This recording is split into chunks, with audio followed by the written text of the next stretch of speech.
The alarm clock rang, piercing the silence like a rusty nail on glass. I fumbled for my phone, the paint long since worn off, and stared at the cracked screen. 5:30, half an hour more sleep.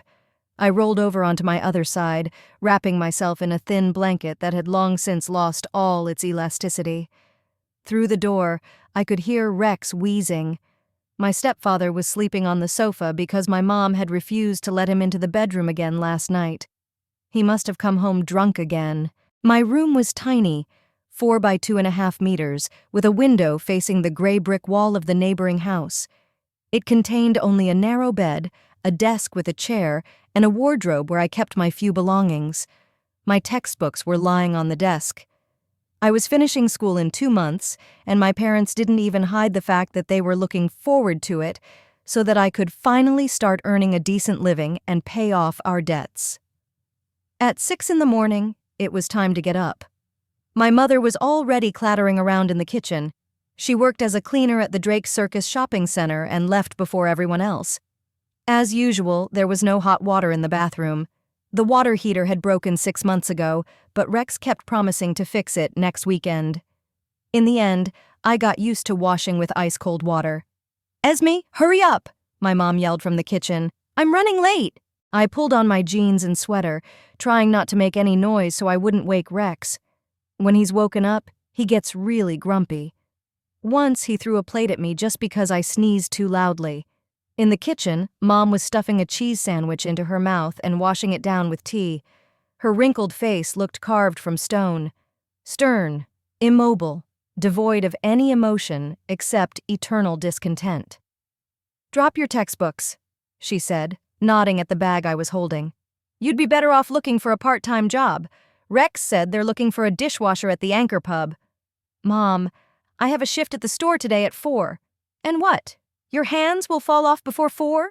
Brenda snorted. "At your age, I was already working 2 jobs. This conversation was repeated almost every morning. Mom thought school was a waste of time, especially for a girl from our neighborhood. "You'll end up getting married or pregnant anyway," she said when I tried to explain that I wanted to go to college. I silently poured myself some tea and took the leftover bread from yesterday. There was no margarine in the fridge, so I had to eat it dry. "Are you getting paid on Friday?" my mother asked, already putting on her coat. "Don't forget to give me 2/3. It's for the rent." "Mom, but I wanted to take driving lessons." "Not that again," she exclaimed, throwing her hands up in the air. "Why do you need a license? You can't afford to buy a car anyway." I bit my lip. Mom didn't know that I had been driving since I was 12. It was the only useful thing Rex had taught me. He used to be a mechanic until he drank away his license and the workshop he rented. I liked sitting behind the wheel. It made me feel free and in control, which was something I lacked in real life. "I have to go," my mother said, glancing at the cheap watch dangling from her wrist. "Don't forget your keys, and don't bring anyone home while we're gone." The door slammed shut, and I could finally breathe. I liked those lonely mornings when my mom was gone and Rex was still asleep. Quiet. No one pulling at me, yelling at me, making me feel worthless. I took out my phone and checked my messages. Giles had texted late last night. "Good night, Princess. I'll pick you up after your shift tomorrow. I miss you. Giles Pendergast." Just thinking about him made me feel warm inside. We had been dating for 3 months, ever since we bumped into each other at a bookstore near my work. I never would have thought that a guy like him would notice someone like me. His father owned Pendergast Motors, the largest car dealership in Plymouth. Giles went to a private school, drove his own car, and lived in a huge house overlooking the harbor. I smiled and replied, "Good morning. I missed you too. I'll wait for you at 7. Rex was still snoring in the living room when I quietly slipped out of the apartment. I had a few hours before class, so I decided to go to the library. It was always warm and quiet there, and no one bothered me with questions. I didn't have any real friends at school. The kids in our neighborhood thought I was a nerd and a prude because I did well in school and didn't hang out with them in abandoned warehouses where they drank cheap cider and smoked weed. I kept to myself, trying not to attract attention. It was easier that way. After school, I worked a shift at the Economica, a small grocery store on the corner of Exeter Street. The work was boring, ringing up purchases, smiling at customers, stocking shelves. But the pay was good, and more importantly, none of my mother's acquaintances worked there, so she couldn't keep tabs on me through her well-wishers. At 7 in the evening, I saw a black BMW parked across from the store. Giles waved at me through the window. I quickly grabbed my jacket, said goodbye to the manager, and ran out into the street. "Hi." Giles smiled and kissed me as soon as I got into the car. "How was your day?" "Same as usual." I shrugged. "How about you?" "My dad wants me to start working at the salon on weekends. He says it's time to learn the business since I'm going to study economics." We drove toward the waterfront. Giles liked to stop there, look at the water, and talk about everything under the sun. With him, I could be myself, not the uptight daughter of an alcoholic, not a poor girl from a rough neighborhood, just Esme. Smart, interesting, worthy of love. "I want to introduce you to my parents," he said suddenly as we sat on a bench looking out at the dark water. I flinched. "Are you sure? Your father, well, I'm not from that world." "Come on," Giles took my hand. "My father isn't a snob. He started from nothing, worked as a mechanic. He won't care where you come from if you make me happy, and you do." I wanted to believe that. I wanted to believe it so badly.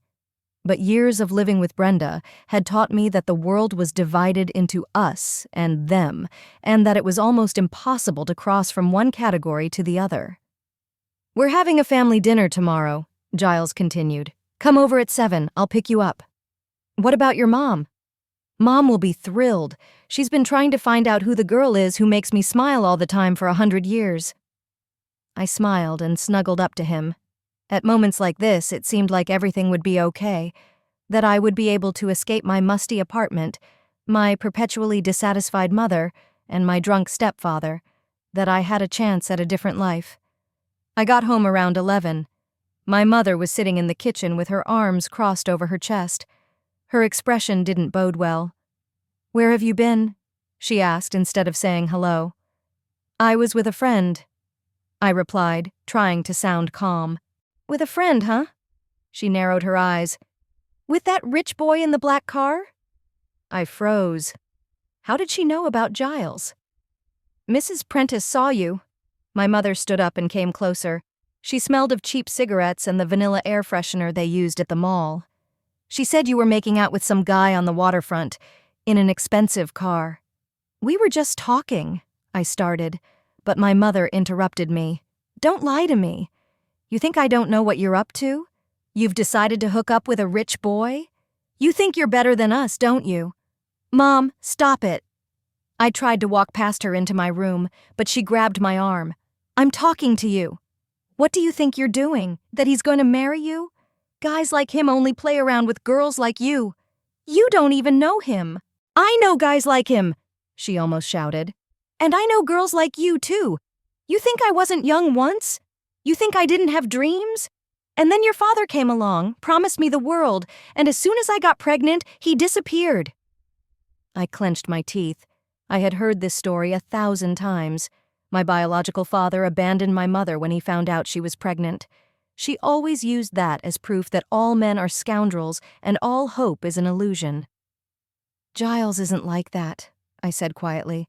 "And tomorrow I'm going to his family dinner. His parents want to meet me." My mother burst out laughing, loudly, unnaturally. "Family dinner!" She clutched her stomach. "My God, how naive. They just want to see the cheapskate their son is entertaining, to laugh at her." "Stop it." I felt my eyes fill with tears. "You don't know anything about them. They're normal people, not like—" I stopped myself, but it was too late. My mother flinched as if she had been slapped, then her face contorted with rage. "Not like who? Finish what you said. Not like us? So we're not good enough for you? We're not normal enough?" "That's not what I meant."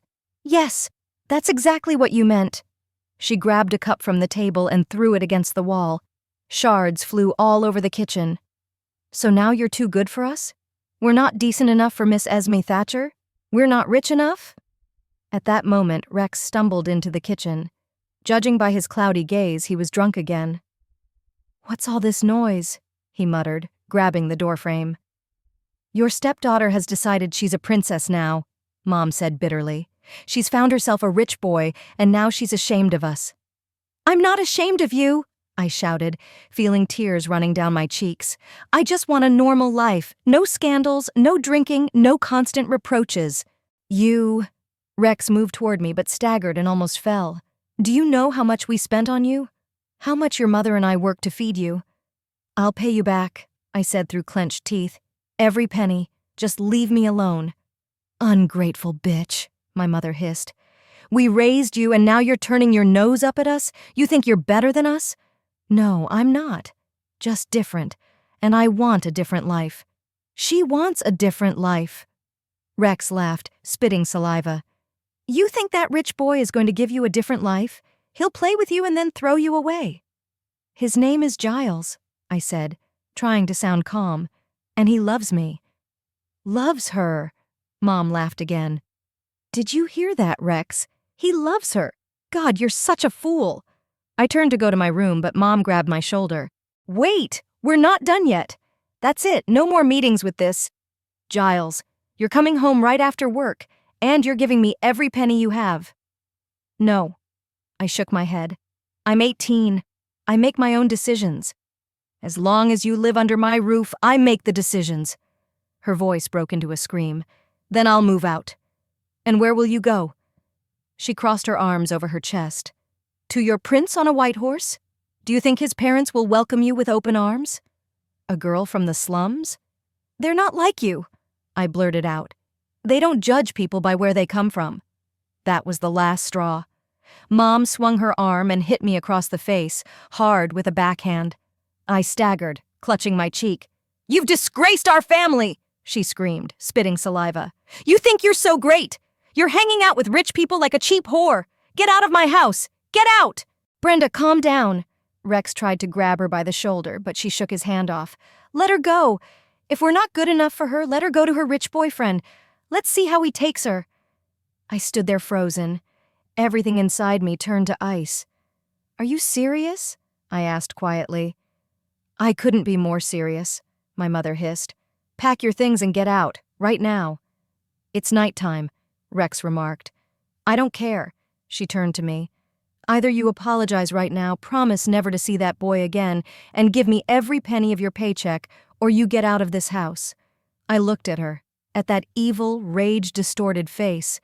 For as long as I could remember, she had always been like this, bitter, jealous, convinced that the whole world owed her. I had lived with her for 18 years, and for all those years she had made me feel like a burden, a mistake, the ruin of her life. Enough. I'm leaving, I said calmly. Mom was taken aback. She clearly hadn't expected that answer. What? Do you seriously think someone is waiting for you out there? Yes, I said, walking past her into my room. I quickly grabbed my backpack and started stuffing it with the bare essentials, my documents, some clothes, my phone charger. My mother stood in the doorway with her arms crossed over her chest. Do you think you can survive out there on your own? She asked with a smirk. Without money? Without an education? I didn't answer. I zipped up my backpack, threw on my jacket, and walked past her. Rex stood in the hallway looking confused. Esme, where are you going? He muttered. It's late. Let her go, my mother shouted from the room. Let her go to her rich boyfriend. We'll see how long he puts up with her. I opened the front door. On the threshold, I remembered my shoes. In my haste, I had forgotten to put them on. But I didn't want to go back. Screw it. I rushed out into the stairwell and slammed the door behind me. Only when I reached the first floor did I realize what I had done. The cold from the street penetrated my thin socks and chilled me to the bone. I had a few things in my backpack, but no money or food. My phone showed that it was almost midnight. I took out my cell phone and dialed Giles. Beeps. 1, 2, 3. Hello? A sleepy voice. Giles, my voice trembled. I'm sorry it's so late. I've got problems. My mom kicked me out of the house. I heard a commotion, then his voice became clearer. What? Where are you now? Near the house, on the street. Stay there. I'll be right there. Thank you, I whispered, feeling tears welling up in my eyes. I sat down on a bench near the entrance, pulling my legs up so they wouldn't touch the cold asphalt. The May night was unexpectedly cold. There was no one around, only a dog barking somewhere in the distance. 20 minutes later, I saw the familiar headlights. A black BMW stopped right in front of me. Giles jumped out of the car and ran over to me. "My God, Esme!" He hugged me. "What happened?" "Mom found out about us." I buried my face in his jacket. "She made a scene. She said I disgraced the family by getting involved with rich people." Giles held me tighter. "Let's get in the car, you're freezing." It was only in the warmth of the car that I realized how cold I was. Giles turned the heat up full blast and turned to me. "Are you barefoot?" I nodded, and he shook his head. "Damn, let's go to my place. My parents are already asleep, but we'll think of something." "Are you sure? I don't want to cause any trouble." "Esme," he took my hand. "You'll never be trouble. Never." I looked into his eyes, serious, confident, and for the first time in this nightmarish evening, I felt that everything would be okay. The Pendergast house was impressive. The 3-story mansion with white columns and an illuminated garden on Manham Hill looked like something out of a glossy magazine. Giles stopped the car in front of the garage, where 3 cars were already parked. A massive SUV, a silver sedan, and a bright red Jaguar sports car. "Stay here," Giles said, turning off the engine. "I'll get you something for your feet and see if your parents are awake." He got out of the car and quickly disappeared behind the massive front door. I was left alone, trying to process everything that had happened in the last few hours. My mother had kicked me out of the house. I left with no money, barefoot, with only the clothes on my back. And now I was sitting in a car in front of a house that was probably worth more than our entire neighborhood. A few minutes later, Giles returned with some fluffy slippers and a blanket. "Here, put these on," he said, handing me the slippers. "And wrap yourself up. You're still shivering. I spoke to your mom." "She's awake?" I shuddered at the thought of the poor woman being forced to get up in the middle of the night because of me. "She wasn't asleep yet. She was working on some papers." Giles helped me out of the car. "I told her what happened. She's waiting for us." I swallowed nervously. My first meeting with his mother, and looking like this, disheveled, tear-stained in my slippers. Inside, the house was even more impressive. A spacious hall with marble floors, a spiral staircase leading to the upper floors, paintings in heavy frames on the walls. Giles led me by the hand, and I tried not to stare around like a country bumpkin. In the living room, lit by the soft light of table lamps, a woman of about 45 was waiting for us. Slender, with short hair and attentive eyes, she rose to meet us. "Mom, this is Esme," Giles said. "Esme, this is my mother, Adelaide Pendergast." "Hello, Mrs. Pendergast." I tried to smile, but my lips trembled. "I'm sorry to intrude at this hour." "No apologies, dear," she said, coming closer and taking my hands. "Giles told me what happened." "That's terrible. You must be cold and hungry." I didn't know what to say. My eyes stung. "Let's go to the kitchen," Adelaide continued. "I'll make some hot tea, and we'll decide what to do next." The kitchen was the size of our entire apartment, bright, with an island in the middle and a huge panoramic window overlooking the garden. Adelaide sat me down at the table and started making tea, while Giles sat down next to me, holding my hand. "Tell me what happened," Adelaide asked gently, placing a cup of fragrant tea and a plate of sandwiches in front of me. I took a deep breath and began to tell her about my mother, about the scandal, about how she had kicked me out of the house. I tried to speak calmly, without showing any emotion, even though I was boiling inside. "So your mother found out about your relationship and decided that Giles wasn't good enough for you?" Adelaide asked when I finished. I smiled sadly. Quite the opposite. She decided that I wasn't good enough for him and his family, that I was acting like a princess and disgracing them with my ambitions. Adelaide shook her head. "That's terrible. No one should treat their own child like that." "My mom thinks I should know my place," I shrugged. "Work a low-paying job, give her all my money, and not dream of anything more." "I've been working with teenagers for many years," Adelaide said. "Giles told me his mother was a school psychologist before she went into the family business." And I know that sometimes parents project their fears and failures onto their children. Your mother is probably afraid that you'll achieve more than she did. It would expose all her mistakes. I had never thought of it that way. I always thought my mother just didn't love me, that she thought I was a burden. "What about your father?" Adelaide asked. "You didn't mention him." "My biological father left when he found out my mother was pregnant," I said, taking a sip of tea. "I've never seen him. Rex is my stepfather. He's not the most reliable person. He drinks a lot." Adelaide and Giles exchanged glances. Their eyes showed sympathy, but not pity, and I was grateful for that. "Well, it's decided," said Adelaide. "You'll stay with us. We have plenty of spare rooms, and Frederick will be delighted." "Frederick is my father," explained Giles. "I can't take advantage of your hospitality," I protested. "Maybe I can find a dorm or something." "Don't even think about it." Adelaide shook her head firmly. "No dorms. You'll stay here until you finish school and decide what to do next." "Giles said you wanted to go to college?" I nodded uncertainly. "That's great.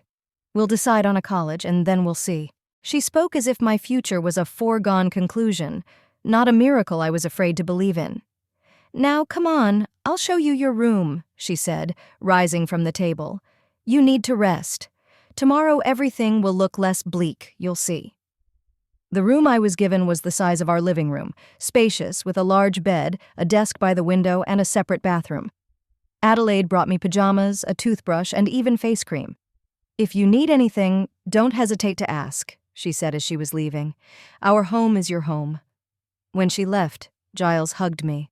"I told you everything would be fine." "Your mom is amazing," I whispered. "I can't believe she agreed to take in a stranger like that." "You're not a stranger," he smiled. "I've told them about you, a lot. They're going to like you, you'll see." When Giles went to his room, I lay awake for a long time, staring at the ceiling. The events of the day replayed in my head like a kaleidoscope. Strangely, I felt neither regret nor fear, only relief. It was as if I had finally taken off the heavy backpack I had been carrying my whole life. In the morning, I was awakened by a knock on the door. It was Adelaide with a tray of steaming toast, scrambled eggs, and a cup of coffee. "Good morning," she smiled. "I thought you might not want to come down for breakfast. The first day in a new house is always a little awkward." "Thank you," I said, sitting up in bed, touched by her thoughtfulness. "You shouldn't have." "It's nothing," she said, placing the tray on the bedside table. "Giles has left for school, but he asked me to tell you he'll pick you up at 3 to take you to your class.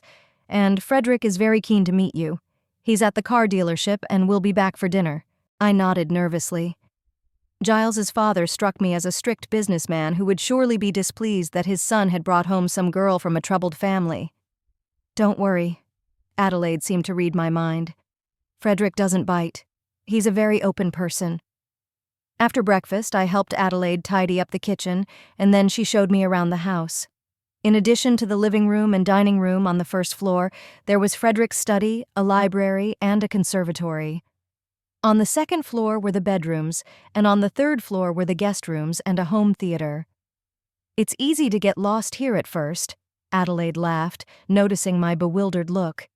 "You have a beautiful home," I said sincerely. "Thank you," she smiled. "Frederick and I built it over almost 5 years. It was his dream, a big house for a big family." "Do you have any other children besides Giles?" A shadow crossed her face. "I had a daughter, Clementine. She died 10 years ago. A car accident." "Oh my God!" I covered my mouth with my hand. "I'm sorry, I didn't know." "It's okay," she touched my shoulder. "It was a long time ago, but the house still feels too empty sometimes, so we're glad you're here." After the tour, I insisted on helping with dinner. Adelaide refused at first, but then agreed. I chopped vegetables for the salad while she cooked chicken with herbs. "Giles says you're doing well in school," she said, stirring the sauce. "I'm trying," I shrugged. "I want to go to college and study economics or business." "Worthy goals," she nodded. "Frederick will be thrilled. He always says there aren't enough smart women in business." We had dinner together. talking about books, movies, and plans for the future. Adelaide turned out to be an interesting conversationalist, smart, well-read, with a subtle sense of humor. She was easy to talk to. At 3 o'clock, as promised, Giles arrived. "How was your first day?" he asked, hugging me. "Your mom is wonderful," I smiled. "I helped her with dinner." "And you did a great job," Adelaide confirmed, coming out to see us off. "Esme is very knowledgeable about spices." Giles and I drove to school. On the way, I told him about our conversation with his mother. "She told me about Clementine," I said quietly. "I'm so sorry." Giles nodded, his eyes fixed on the road. "It was hard. I was 8 when it happened. Clem was coming back from tennis practice and a drunk driver crashed into her. She died instantly. That's terrible." "Yes," he sighed. "It took my parents a long time to recover, especially my father. He even sold his first car dealership and wanted to go out of business, but then he decided that life goes on. He opened a new dealership and named it after Clem. Now he has a whole chain."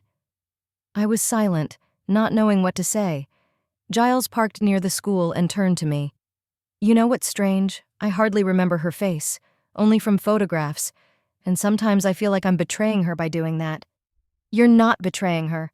I took his hand. "It's normal. We can't hold on to the past forever." He squeezed my hand. "You're wise, Esme Thatcher. That's why I love you." After class, Giles suggested we stop by the car dealership. He had to pick up some documents for his father. "I'll show you our cars," he said proudly. "We have a new Aston Martin on test drive. It's awesome." Pendergast Motors was located in a modern glass and metal building on the outskirts of town. The huge showroom, with shiny cars on podiums, resembled a museum of modern art. "Impressive, isn't it?" Giles smiled as he watched my reaction. "That's an understatement," I said, gazing at the gleaming cars like a child in a candy store. "Hi, Sam," Giles greeted the manager. "My father left a folder of documents for me." "Yes, I'll bring it right away," he nodded. "And you must be Esme? Giles has told me a lot about you." I smiled shyly, surprised that anyone here knew about me. While Giles talked to the manager, I wandered among the cars, examining them. In the far corner of the showroom stood a bright red sports car surrounded by a small group of people. A young man in a suit was talking enthusiastically, apparently giving a presentation. "This is the new Ferrari 488, he said, stroking the hood.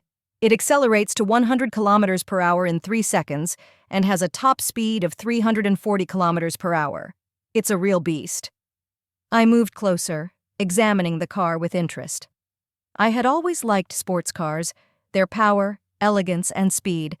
Rex had taught me to drive in an old Ford, but I had always dreamed of getting behind the wheel of something like this.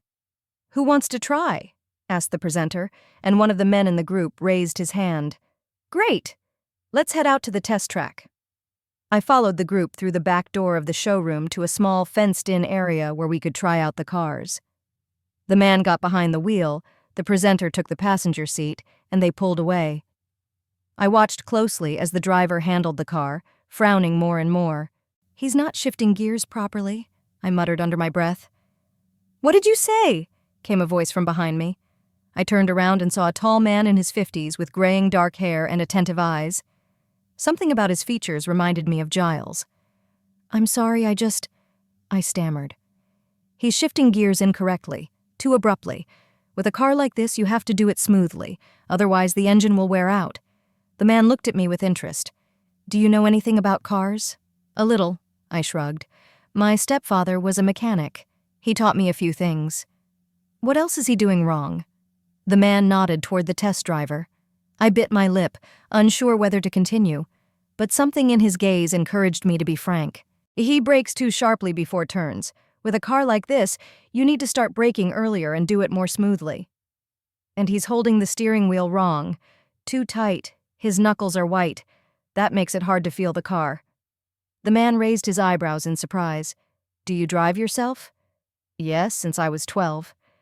"And how would you drive this car?" I smiled.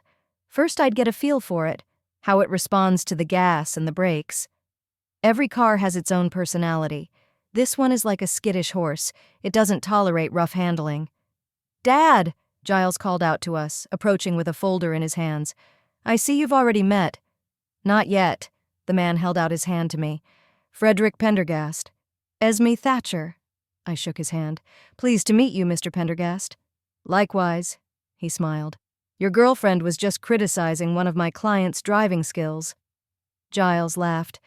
Esme's a bit of a perfectionist. And rightly so. Frederick nodded. There are no small details when it comes to driving. The clients finished their test drive and returned to the lot. The man behind the wheel looked satisfied. Great car, he said as he got out of the vehicle. We'll take it. The presenter beamed and began explaining the details of the deal. Frederick turned to me. Esme, would you like to try? I'm curious to see how you'd do. I was taken aback. Me? But it's an expensive car. It's already been paid for. He smiled. Just one lap. I want to see if you're really as good a driver as you say you are. Giles winked at me. Go on, it's your chance. I hesitantly approached the car. Frederick got into the passenger seat. I settled into the driver's seat, fastened my seatbelt, and put my hands on the steering wheel. The leather upholstery, the smell of a new car, the quiet hum of the engine. It was like being in another world. Ready? Frederick asked. I nodded and gently pressed the gas pedal. The car moved, responding to my every movement. I drove around the test site, feeling the car respond to my slightest touch. It was like a dance, the car and I in perfect harmony. When we returned to our starting position, Frederick smiled. Impressive. Where did you learn to drive like that? My stepfather taught me the basics, I shrugged. And then I practiced. I like cars. They're honest. If you do everything right, they respond in kind. Frederick looked at me thoughtfully. You know, we're short on test drivers, people who check the cars before they go on sale and give test drives to customers. Would you like to work for us? I couldn't believe my ears. Me, but I have no experience and... Experience is something you gain, he waved it off. The main thing is intuition and skill, and you have those. Think about it. We got out of the car. Giles was waiting for us impatiently. Well, your girlfriend drives better than half my employees, Frederick said, patting his son on the shoulder. I offered her a job as a test driver. Really? Giles beamed. That's great. I don't know, I said, still in shock. I have to finish school and... It's part-time, Frederick said. 3 or 4 hours after school, whenever you can. The pay is decent. Think about it, it's a good start. He shook my hand and left, leaving Giles and me on the playground. I can't believe it, I whispered. Your father just offered me my dream job. I told you you'd like him. Giles hugged me. And he likes you too. We returned home for dinner. Adelaide had set the table in the dining room with a white tablecloth, silver cutlery, and candles. Nothing special, she said, noticing my gaze. Just a family dinner. But for me, it was special. Sitting at a table with people who were talking quietly, smiling, and interested in each other's opinions, I had never experienced anything like it before. So, Esme, Frederick said, pouring wine, Giles says you want to study business? Yes, I nodded. I'm interested in how companies work, how decisions are made. Excellent choice, he smiled. Business isn't just about money. It's about people, trust, creating something valuable. Frederick started with one small salon, Adelaide said. Now he has a chain across the county. All thanks to perseverance and a good team. He took a sip of wine. Speaking of which, Esme, have you thought about my offer? I took a deep breath. Yes, and I'd like to give it a try if you really think I can do it. Excellent, Frederick beamed. You'll start on Monday. You'll be working with Thomas, our chief test pilot. He'll show you everything you need to know. Thank you for your trust, I said sincerely. I won't let you down.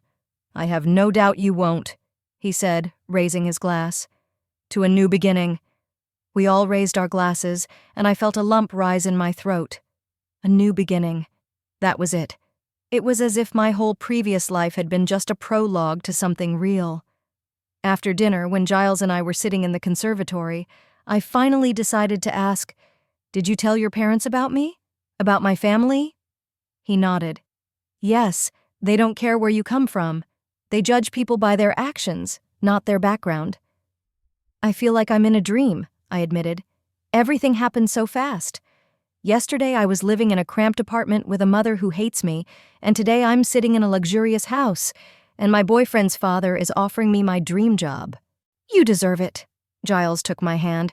You're smart, talented, hardworking. This is just the beginning.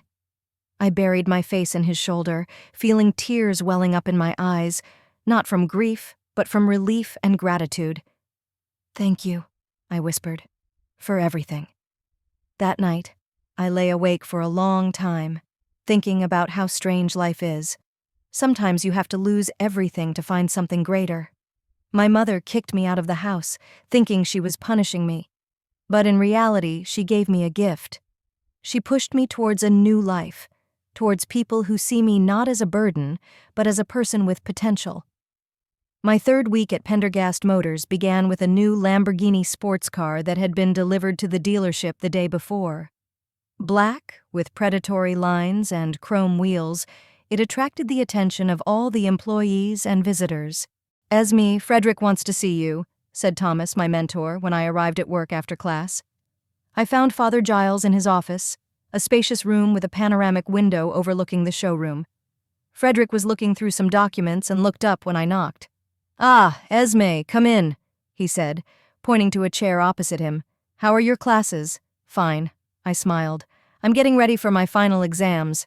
Excellent, he nodded. Listen, we have a new arrival. A Lamborghini Aventador. Have you seen it? Yes, just now. Impressive. It should be. Frederick leaned back in his chair. The client is flying in from London the day after tomorrow. He wants to make sure the car is in perfect condition. Thomas said you have the lightest touch of any of the test drivers. I felt embarrassed. Over the past month, I had settled into my role as a test driver and even gained a certain reputation among my colleagues. I was trusted with the most expensive and temperamental cars. They said I had a feel for the car like no one else. I want you to do a full test of this beast, Frederick continued. Engine, brakes, handling, everything. And pay special attention to the details. The client is crazy about precision. Of course, I nodded. I'll do my best. Frederick paused, drumming his fingers on the table. One more thing. You're doing a great job, Esme. The clients are happy, and your coworkers respect you. I'd like to offer you a permanent position after you graduate. Senior test pilot with the possibility of promotion to department manager. I froze, unable to believe my ears. But I was planning on going to college. I know, he nodded, and I'm not asking you to give up your studies. On the contrary, the company can sponsor your education. It's a work-study program. You'll work in the salon and study. A degree plus practical experience is much more valuable than just studying. I didn't know what to say. It was more than I could have dreamed of. Thank you, I finally managed to say. That's an amazing offer. Don't thank me. Frederick waved his hand. It's just business. You're talented, and I know how to appreciate talent. The Lamborghini test went perfectly. I checked all the systems, identified a few minor issues that the mechanics fixed right away, and got the car ready for the client. When Frederick showed the London businessman the test results and told him how thoroughly we had checked the car, he was impressed. Well done, Frederick said to me after the successful sale. You'll make an excellent specialist. In a month of work, I learned a lot. Thomas showed me all the intricacies of the test driver's profession, how to check the engine, how to evaluate handling, how to identify the slightest malfunctions. I eagerly absorbed the knowledge, striving to become the best. Life at the Pendergast house also fell into place. Adelaide treated me like a daughter. She helped me with my studies, consulted me about the dinner menu, and even took me shopping to update my wardrobe. I resisted her generosity, but she was adamant. Esme, you're part of the family. And in a family, everyone looks out for each other. Giles and I grew even closer. He supported me in everything, was proud of my success at the car dealership, and helped me prepare for exams. Sometimes we stayed up late in the library, discussing his university studies and my plans. Dad thinks you'll make a great manager, Giles said one evening as we sat in the conservatory. He says you have a knack for people and cars. I don't know about people, I smiled. But I do have a feel for cars. That's a special gift. He squeezed my hand. You know, I'm proud of you.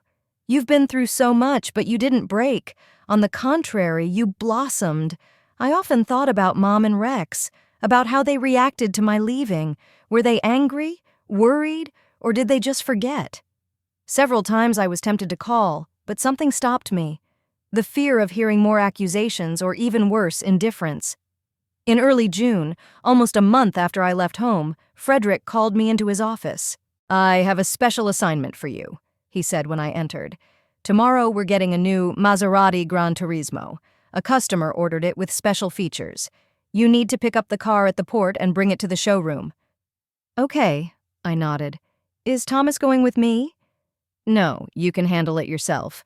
Frederick smiled. The car has already been cleared through customs and the documents are ready. Just pick up the keys at the port, check everything on site, and drive it to the showroom.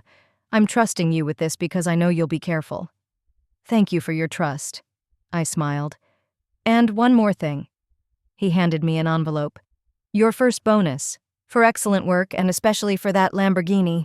The client was so pleased that he recommended us to 3 of his friends. The envelope contained an amount equal to my monthly salary. I couldn't believe my eyes. That's too generous, I began, but Frederick interrupted me. You deserve it. By the way, have you thought about my offer of a permanent position? Yes, I nodded. I accept. It's a great opportunity. Wonderful, he said, getting up from the table.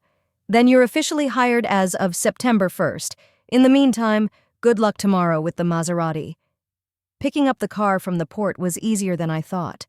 The dark blue Maserati with cream-colored leather interior was gorgeous. I looked it over, checked the documents, and carefully drove out of the port. Driving such a car was a pleasure. Responsive, powerful, with a pleasant rumble from the engine. I drove along the highway toward the car dealership, enjoying every second. Suddenly, it dawned on me. Today was exactly 1 month since my mother kicked me out of the house. A month that changed my whole life. I got my dream job, found a family that accepts me for who I am, enrolled in college with a full scholarship, and even started saving money for my own place. Almost without thinking, I turned onto a familiar street. The old neighborhood greeted me with the same peeling walls, trash on the sidewalks, and hopelessness hanging in the air. I stopped the Maserati near the entrance to our building. The blue sports car looked out of place here, like a spaceship that had landed in the slums. A few neighborhood boys had already gathered around, staring at the car with their mouths open. I got out of the car, locked it, and headed for the entrance. The familiar smell of dampness and cheap tobacco hit my nose as I started up the stairs. 3rd floor, apartment 12.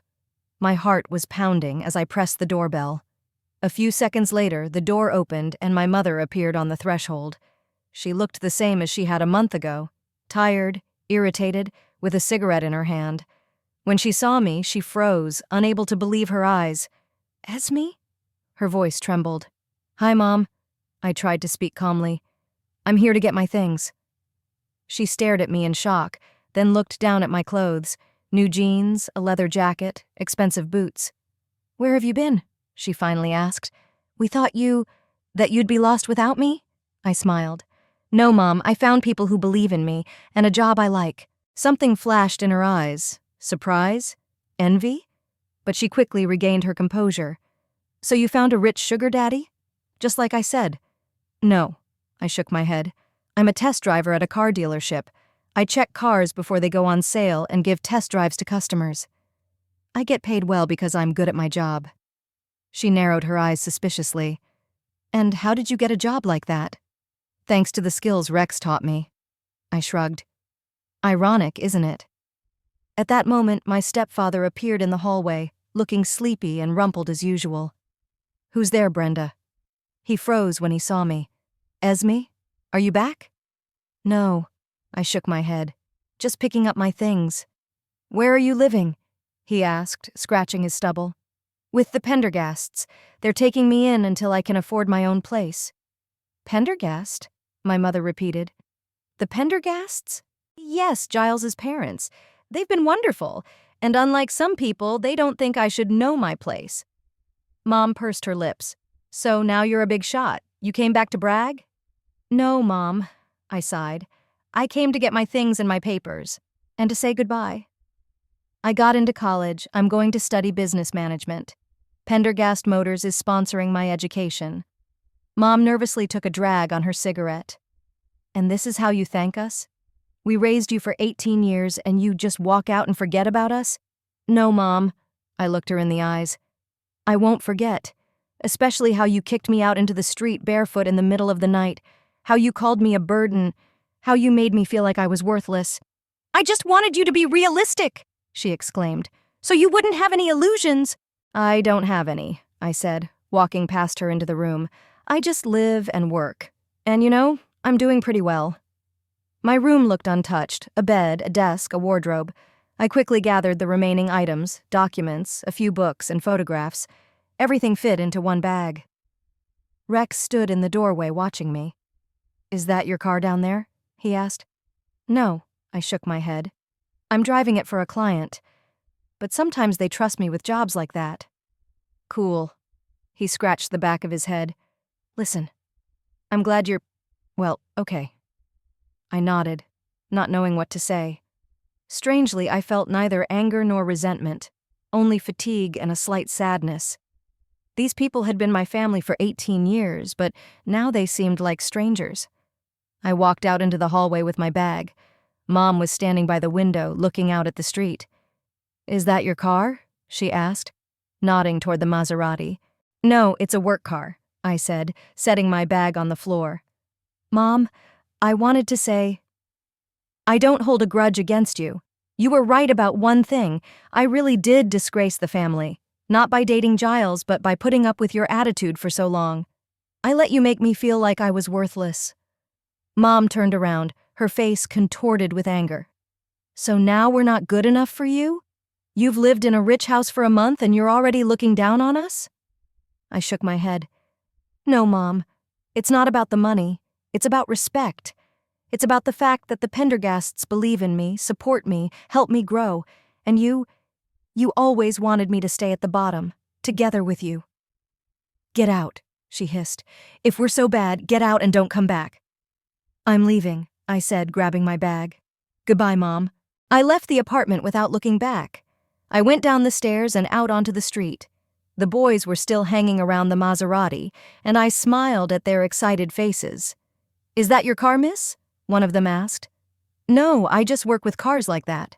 I winked at him. If you study hard, you can too. I got behind the wheel, started the engine, and pulled away. In the rearview mirror, I saw my mother standing at the window of our apartment.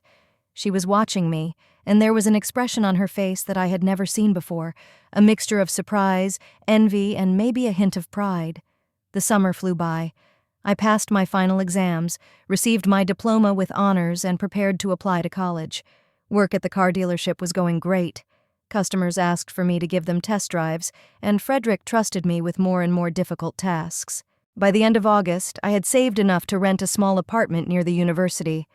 Although the Pendergast family insisted that I stay with them, I wanted my independence. You can always come back, Adelaide said, helping me pack. Your room will be waiting for you. Thank you, I said, hugging her, for everything. We should be thanking you, she smiled. You brought life back into this house. In September, classes started at the university. Business management turned out to be exactly what I needed, practical, dynamic, with prospects for growth. I managed to study and work at the car dealership, gradually climbing the career ladder. Giles enrolled in the economics department at the same university. We often met between classes, had lunch together in the cafeteria, and helped each other with our studies. One October evening, he invited me to the roof of the main university building. There, under the starry sky, surrounded by colorful garlands that he had hung up beforehand, Giles got down on one knee. Esme Thatcher, he said, taking out a small velvet box. You changed my life. You showed me what real strength and real love mean. I know we're young and we have our whole lives ahead of us, but I want to spend that life with you. Will you marry me? He opened the box, revealing a simple but elegant ring with a small diamond. I looked at him, this kind, intelligent, loving man who believed in me when I didn't believe in myself. who helped me find my way. Yes, I whispered, feeling tears of happiness roll down my cheeks. Of course, yes. Giles slipped the ring on my finger and stood up. We stood on the roof, embracing each other, looking down at the city spread out below us. My city, our city, and the future we would build together. Sometimes I thought back to that May evening when my mother kicked me out of the house. Back then, it felt like my life was falling apart, but it turned out it was just beginning.